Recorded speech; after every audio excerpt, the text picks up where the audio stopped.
నమస్తే, welcome to prime news. నేను మీ బ్రహ్మనాయుడు. నియోజకవర్గాల రాజకీయ స్థితిగతులను మీ ముందు ఆవిష్కరించే మా ఊరి రాజకీయం కార్యక్రమానికి స్వాగతం, సుస్వాగతం. ఈరోజు మా ఊరి రాజకీయం కార్యక్రమంలో భాగంగా ఉమ్మడి కృష్ణా జిల్లాలోని గన్నవరం నియోజకవర్గం చూద్దాం. గన్నవరం నియోజకవర్గం అత్యంత ఖరీదైనటువంటి నియోజకవర్గంగా చెప్పుకోవచ్చు. గన్నవరం నియోజకవర్గంలో ఎన్నికలు కూడా అంతకన్నా ఎక్కువ ఖరీదని కూడా చెప్పుకోవచ్చు. అయితే ప్రస్తుతం ఈ నియోజకవర్గంలో తెలుగుదేశం పార్టీ తరపు నుంచి యార్లగడ్డ వెంకట్రావు, అదేవిధంగా వైఎస్ఆర్ కాంగ్రెస్ పార్టీ తరపు నుంచి వల్లభనేని వంశీ ఇద్దరు నువ్వా నేనా అనే విధంగా పెద్ద ఎత్తున వీరిద్దరి మధ్య పోటీ జరుగుతోంది. అయితే ఈ నియోజకవర్గం గురించి చెప్పాలంటే ముందు వైఎస్ఆర్ కాంగ్రెస్ పార్టీ అభ్యర్థిగా పోటీ చేస్తున్న వల్లభనేని వంశీ ఈయన తెలుగుదేశం పార్టీలో పుట్టారు, తెలుగుదేశం పార్టీలో పెరిగారు. తెలుగుదేశం పార్టీ మద్దతుతోటి ఈయన 2 సార్లు గన్నవరం నియోజకవర్గంలో ఎమ్మెల్యేగా గెలిచారు. 2009లో విజయవాడ పార్లమెంట్ నుంచి పోటీ చేసిన వల్లభనేని వంశీ ఓటమి చెందారు. 2014లో గన్నవరం నియోజకవర్గం నుంచి మొట్టమొదటిసారి తెలుగుదేశం పార్టీ ఎమ్మెల్యేగా గెలిచారు. మళ్ళీ 2019లో తెలుగుదేశం పార్టీ తరపు నుంచి రెండవసారి ఎమ్మెల్యేగా గెలిచారు.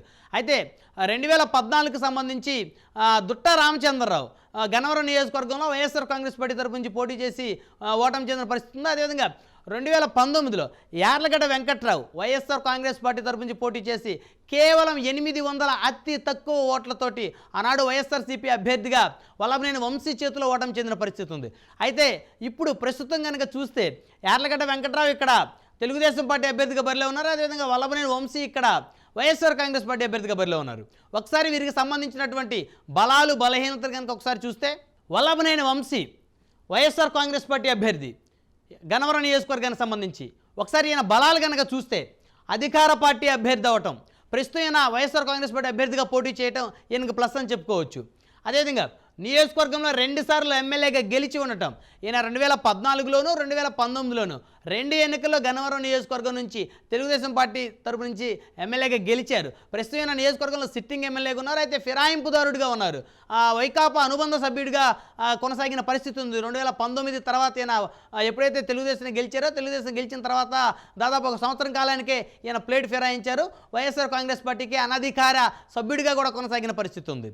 అయితే ఆర్థికంగా బలమైన నేత అవటం, అయితే 2014లో గన్నవరంలో ఈయన అధికార పార్టీ ఎమ్మెల్యేగా ఉన్న పరిస్థితి ఉంది. తెలుగుదేశంలో ఆర్థికంగా వేల కోట్ల రూపాయలు సంపాదించాడనేటువంటి ఒక అభియోగం ఈయన మీద ఉంది. అదేవిధంగా ఈయన సినిమా నిర్మాత కూడా.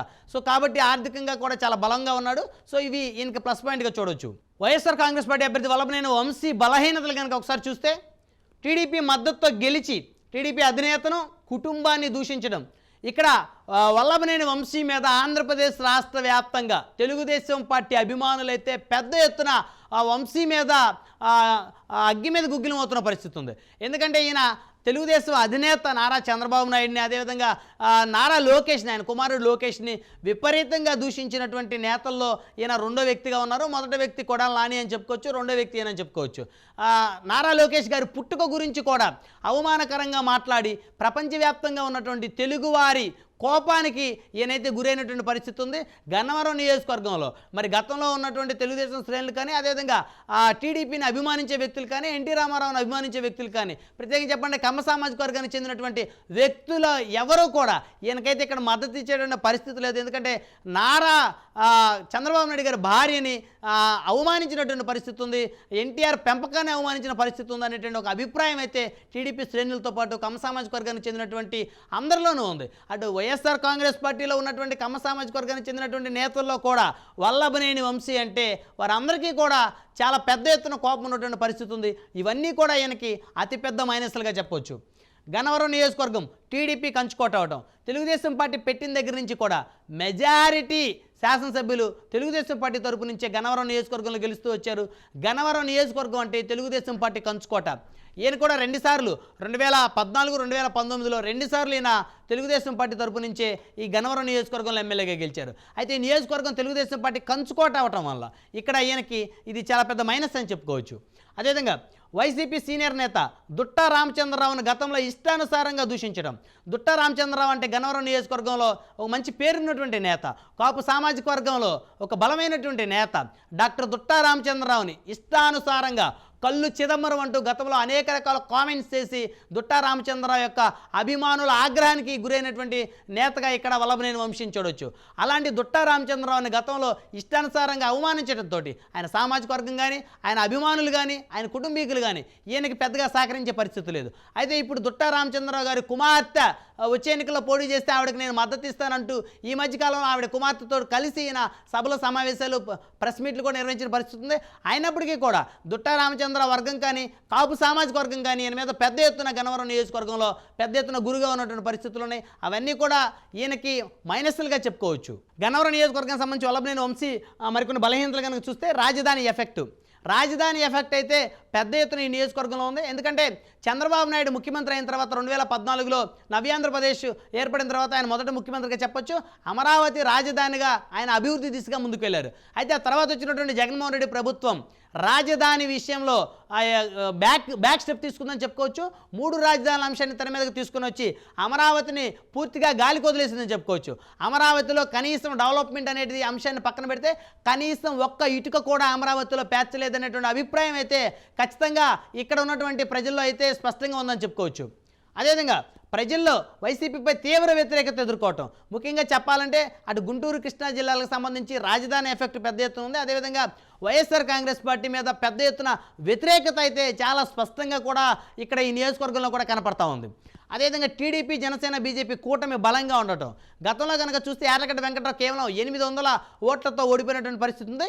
అయితే అప్పుడు కూటమి ఏదైతే జనసేన, సిపిఎం తోటి కలిసి పోటీ చేసిందో జనసేన సంబంధించి పోటీ చేసినటువంటి సిపిఐ అభ్యర్థి అక్కడ దాదాపు 6000 ఓట్లు సాధించారు. సో ఇప్పుడు అవన్నీ కూడా ప్లస్ అయ్యేటువంటి పరిస్థితులు ఉన్నాయి. ప్రస్తుతం ఇవన్నీ కూడా వల్లభనేని వంశీకి మైనస్ అయ్యే పరిస్థితి ఉంది. ఆ రోజు సిపిఎంకి పడిన ఓట్లన్నీ కూడా మెజారిటీ 80% ఓట్ బ్యాంక్ అంతా కూడా జనసేన ఓట్ బ్యాంక్ అని చెప్పుకోవచ్చు. ఇప్పుడు జనసేన, టీడీపీ, బీజేపీ కూటమి కలిసి ఎన్నికల్లో పోటీ చేస్తున్నతో ఇక్కడ గన్నవరం నియోజకవర్గంలో కూటమి వారైతే వన్ సైడ్ అని చెప్పుకోవచ్చు. సో ఇవన్నీ కూడా వల్లభనేని వంశీకి పెద్ద ఎత్తున వ్యతిరేకంగా ఉండేటువంటి పరిస్థితులు ఉన్నాయి. ఇవన్నీ కూడా పెద్ద మైనస్లుగా కూడా వల్లభనేని వంశీకి కనపడుతున్న పరిస్థితులు ఉన్నాయి. అయితే గన్నవరం నియోజకవర్గానికి సంబంధించి తెలుగుదేశం పార్టీ అభ్యర్థి యార్లగడ్డ వెంకట్రావు బలాలు కనుక ఒకసారి చూస్తే ఉన్నత విద్యావంతుడై ఉండటం. యార్లగడ్డ వెంకట్రావు ఉన్నత విద్యావంతుడు. అదేవిధంగా సాఫ్ట్వేర్ కంపెనీల ద్వారా వేలాది మందికి ఉద్యోగ అవకాశాలు కల్పిస్తున్నటువంటి పరిస్థితి ఉంది. సాఫ్ట్వేర్ కంపెనీల ద్వారా వేలాది మందికి ఉద్యోగ అవకాశాలు కల్పిస్తూ పాటు తాను గెలిస్తే గన్నవరం నియోజకవర్గాన్ని ఐటీ హబ్గా మారుస్తానంటూ ప్రజలకైతే భరోసా ఇస్తున్నారు. అయితే అటు సాఫ్ట్వేర్ రంగంలో తనదైనటువంటి శైలిలో ముద్ర వేసుకున్నటువంటి యార్లగడ్డ వెంకట్రావుకి సాఫ్ట్వేర్ కంపెనీలో ఉన్నటువంటి పరిస్థితి ఉంది. అటు అమెరికాలో కూడా ఆయనకి సాఫ్ట్వేర్ కంపెనీలు ఉన్నాయి. అదేవిధంగా గన్నవరంలో కూడా ఆయనకి సాఫ్ట్వేర్ కంపెనీ ఉన్న పరిస్థితి ఉంది. సో తాను కనుక గెలిస్తే తనకు సంబంధించినటువంటి సాఫ్ట్వేర్ కంపెనీలు ఇంకా పెద్ద ఎత్తున ఎస్టాబ్లిష్ చేసి గన్నవరం నియోజకవర్గాన్ని ఐటీ హబ్గా మార్చేటువంటి అవకాశాన్ని తాను తీసుకుంటానని ఆ నియోజకవర్గ ప్రజలకైతే ఆయన భరోసా ఇస్తున్న పరిస్థితి ఉంది. ఇవన్నీ కూడా యార్లగడ్డ వెంకట్రావుకి బలంగా చెప్పుకోవచ్చు. అదేవిధంగా వైసీపీ పొమ్మనకుండా పొగపెట్టిందని నియోజకవర్గ ప్రజల్లో సానుభూతి మెండుగా ఉండటం. యార్లగడ్డ వెంకట్రావు కేవలం 800 ఓట్ల తేడాతో ఓడిపోయినప్పటికీ కూడా వైఎస్ఆర్ కాంగ్రెస్ పార్టీ అభ్యర్థిగా ఆయన ఆ పార్టీలు కొనసాగుతూ వచ్చారు దాదాపు సంవత్సరం పాటు. అయితే ఆ వైఎస్ఆర్ కాంగ్రెస్ పార్టీ ఈయన పొమ్మనకుండా పొగబెట్టింది.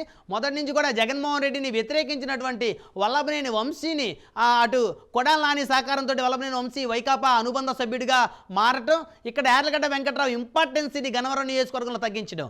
ఒక రకంగా చెప్పాలంటే స్వపక్షంలో ప్రతిపక్ష నేతగా అనేక ఇబ్బందులు ఎదుర్కొన్నటువంటి ఏకైక వైకాపా నేత ఆనాడు ఎవరైతే ఉన్నారో అది యార్లగడ్డ వెంకట్రావు అని చెప్పుకోవచ్చు. సో ఆ సానుభూతి నియోజకవర్గ ప్రజల్లో ఉంది. అదంతా కూడా యార్లగడ్డ వెంకట్రావుకి ప్రస్తుతం అయితే ఒక పాజిటివ్ అట్మాస్ఫియర్ ఆయన మీద నియోజకవర్గంలో కలగడానికి అయితే ఉపయోగపడిందని చెప్పుకోవచ్చు. అదేవిధంగా అన్ని వర్గాల ప్రజలతో మంచి సత్సంబంధాలు కలిగి ఉండటం, ఉన్నత అయినందున ఈయన ఎక్కడ కూడా బూతులు మాట్లాడేటువంటి పరిస్థితి లేదు. అంటే కొడాల నాని, వల్లభనేని వంశీలతో పోల్చుకుంటే యార్లగడ్డ వెంకట్రావు 1000 రెట్లు మంచి వ్యక్తి అనేటువంటి అభిప్రాయం నియోజకవర్గంలో కాదు రాష్ట్ర వ్యాప్తంగా ఉంది. ఈయన స్పీచ్ ఇచ్చినంతసేపు కూడా ప్రజలకి, పార్టీకి, కార్యకర్తలకి ఒక మంచి సందేశాన్ని ఇవ్వాలనేటువంటి తపన తప్ప ఎక్కడా కూడా పరుష పదజాలాన్ని ఉపయోగించినటువంటి పరిస్థితి లేదని చెప్పుకోవచ్చు. ఇవన్నీ కూడా యార్లగడ్డ వెంకట్రావుకి ఈ నియోజకవర్గంలో ఒక పాజిటివ్ అట్మాస్ఫియర్ అయితే ఏర్పడడానికైతే ఉపయోగపడుతుందని చెప్పుకోవచ్చు. అదేవిధంగా కమ్మ సామాజిక వర్గానికి చెందిన యార్లగడ్డ వెంకట్రావు అన్ని సామాజిక వర్గాలతో సత్సంబంధంగా ఉంటాడని చెప్పుకోవచ్చు. నాడు వంగవీటి రాధాకు టికెట్ ఇవ్వమని జగన్ అడిగిన ఏకైక వ్యక్తిగా రంగా అభిమానుల గుండెల్లో స్థానం సంపాదించుకోవడం అనేది ఇక్కడ యార్లగడ్డ వెంకట్రావుకు పాజిటివ్గా చెప్పుకోవచ్చు. 2019 ఎన్నికలకు సంబంధించి ఆనాడు జగన్మోహన్ రెడ్డి పాదయాత్రలో ఉండగా పాదయాత్రకి వెళ్ళి మరీ పాదయాత్రలో కలుసుకొని మరి వంగవీటి రాధాకి అన్యాయం చేయొద్దు, ఆయనకి కోరిన చోట టికెట్ ఇవ్వండి అంటూ జగన్మోహన్ రెడ్డిని ప్రాధేయపడిన ఏకైక నాటి వైకాపా నాయకుడు యార్లగడ్డ వెంకట్రావు అని చెప్పుకోవచ్చు. వంగవీటి రాధాతోటి సత్సంబంధాలు కలిగి ఉన్నటువంటి కొడాల నాని కానీ వల్లభనేని వంశీ కానీ కనీసం రాధాకి టికెట్ రాకపోయిన పరిస్థితుల్లో ఒక్కసారి కూడా జగన్మోహన్ రెడ్డిని వంగవీటి రాధా గురించి అడిగినటువంటి పరిస్థితి లేదని చెప్పుకోవచ్చు.